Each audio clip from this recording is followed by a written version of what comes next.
రాష్ట్రంలో ప్రజలకు తాగునీటికి ఇబ్బందులు ఎదురుకాకుండా ఉండేందుకు ప్రభుత్వం అప్రమత్తమైంది. వేసవి కాలంలో తాగునీటి పర్యవేక్షణ కోసం ఐఏఎస్లను ప్రత్యేక అధికారులుగా నియమిస్తూ రాష్ట్ర ప్రభుత్వం ఉత్తర్వులు జారీ చేసింది.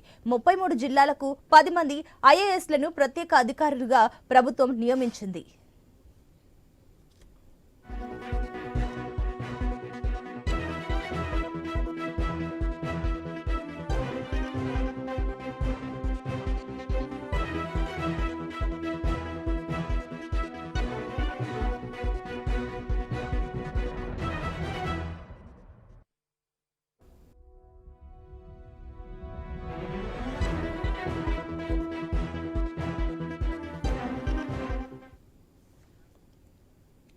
ఆదిలాబాద్, నిర్మల్ జిల్లాలకు ప్రశాంత్ జీవన్ పాటిల్, కుమరంభీం ఆసిఫాబాద్, మంచిర్యాలకు కృష్ణ ఆదిత్య, ఉమ్మడి కరీంనగర్ జిల్లాకు ఆర్వి కర్ణన్, ఉమ్మడి నల్గొండ జిల్లాకు అనితా రామచంద్రన్ ను నియమించింది. ఉమ్మడి నిజామాబాద్ జిల్లాకు ఏ శరత్, ఉమ్మడి రంగారెడ్డి జిల్లాకు బి విజయేంద్ర, ఉమ్మడి మహబూబ్ నగర్ జిల్లాకు శృతి ఓజా, ఉమ్మడి వరంగల్ జిల్లాకు బి గోపిని నియమించింది. ఉమ్మడి మెదక్ జిల్లాకు భారతి హోలికేరి, ఉమ్మడి ఖమ్మం జిల్లాకు కె సురేందర్ మోహన్ ను ప్రత్యేక అధికారులుగా నియమిస్తూ ఉత్తర్వులను జారీ చేసింది.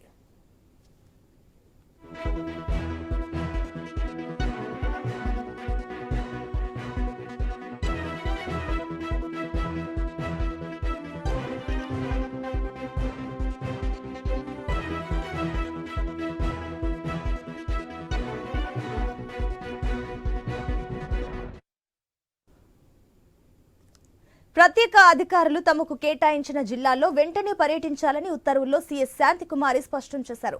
రాష్ట్ర, జిల్లా స్థాయి అధికారులను సమన్వయం చేసుకుంటూ గ్రామీణ, పట్టణ ప్రాంతాలలో తాగునీటి సరఫరా సజావుగా సాగేలా చర్యలు తీసుకోవాలని సీఎస్ పేర్కొన్నారు. జూలై చివరి వరకు ప్రత్యేక అధికారులు సెలవు పెట్టవద్దని ఉత్తర్వులు జారీ చేసింది.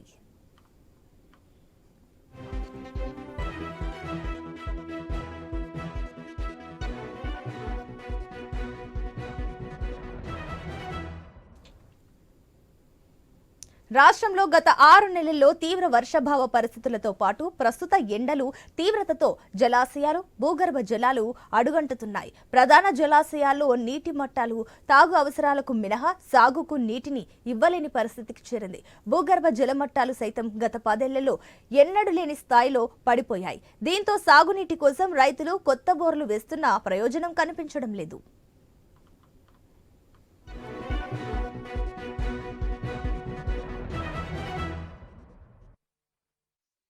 2023 అక్టోబర్ నుంచి గడిచిన మార్చి నెలాఖరు వరకు రాష్ట్రంలో 139.9 మిల్లీమీటర్ల వర్షపాతం నమోదు కావాల్సి ఉండగా 59.2 మిల్లీమీటర్ల వర్షపాతమే పడింది.